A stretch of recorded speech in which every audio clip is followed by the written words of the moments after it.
Je suis Gilles Babinet, je suis un entrepreneur, je monte des sociétés depuis 24 ans, dans le domaine du numérique principalement, en tout cas depuis 20 ans dans le domaine du numérique. À côté de ça, je m'intéresse beaucoup aux facteurs de développement qu'emmène le numérique. J'étais président du Conseil national du numérique il y a 2 ans et je suis à présent digital champion auprès de la Commission européenne. C'est-à-dire que je m'occupe d'essayer de faire en sorte que des pratiques qui sont jugées les meilleures dans d'autres pays européens soient connues en France et potentiellement mises en place. Est-ce que le message passe? Alors le message passe, mais il faut beaucoup d'énergie. Lorsqu'il y a un peu plus de 2 ans, j'ai été nommé président du Conseil national du numérique, je me suis étonné de constater que le débat était uniquement polarisé autour d'enjeux que je considérais comme secondaires, à commencer par Hadopi.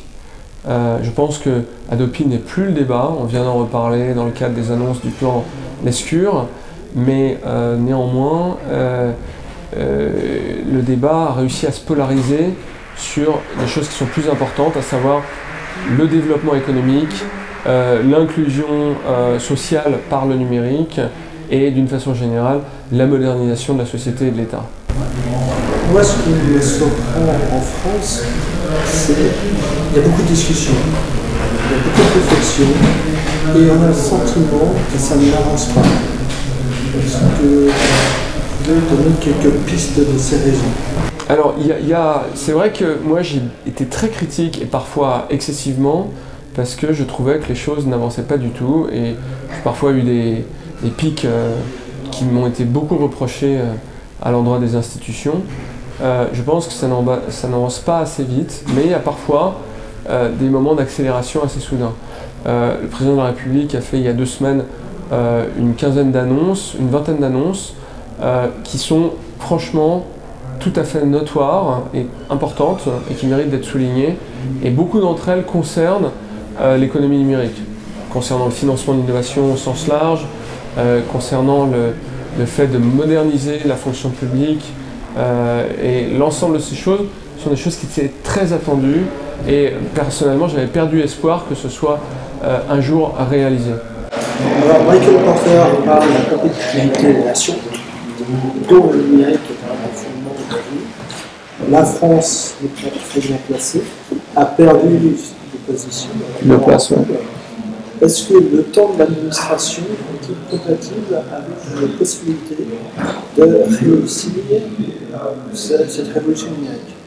Alors, on parle de la vieille Europe et je crois que c'est assez vrai. C'est-à-dire que quand on regarde les grands indicateurs, on s'aperçoit que l'Europe dépense à peu près 2% de son PIB en R&D et se trouve en dessous des 2 autres grandes zones qui sont l'Asie et l'Amérique du Nord.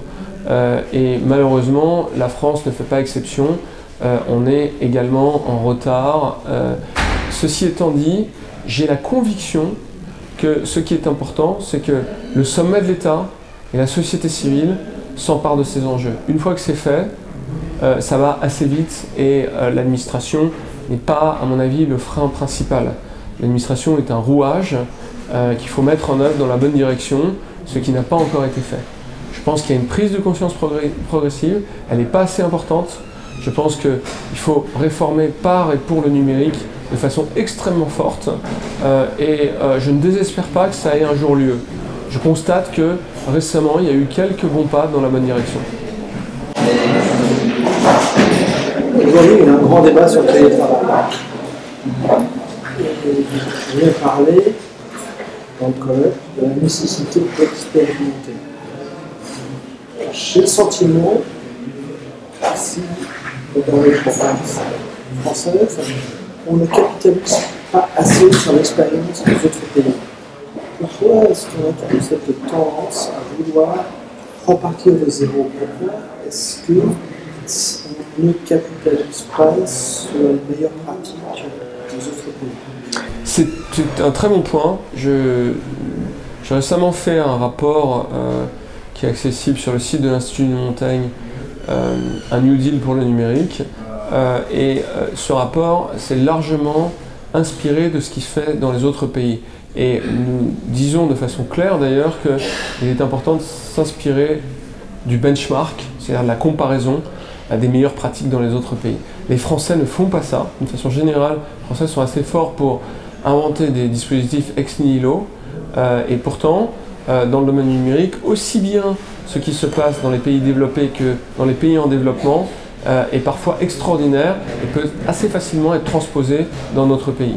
Et pourquoi ça se passe? Je pense qu'il y a un peu une barrière de la langue, on ne parle pas très bien les langues étrangères, et puis on a une sorte de perception archétypale du fait que c'est le reste de la Terre qui tourne autour de la France et non le contraire. Demain, vous êtes élu président de la République. Quelles sont les mesures programmées pour le numérique? Je modernise immédiatement la fonction publique de façon extrêmement massive par le numérique. Je fais en sorte qu'on change totalement les systèmes d'éducation et je mets une dose assez massive du numérique pour changer ce qu'on appelle le protocole éducatif d'une façon générale, et je fais en sorte que les dispositions économiques à l'endroit des entreprises favorisent l'abondement du capital parce que le pétrole de demain, c'est l'accès au capital. Merci beaucoup. De rien.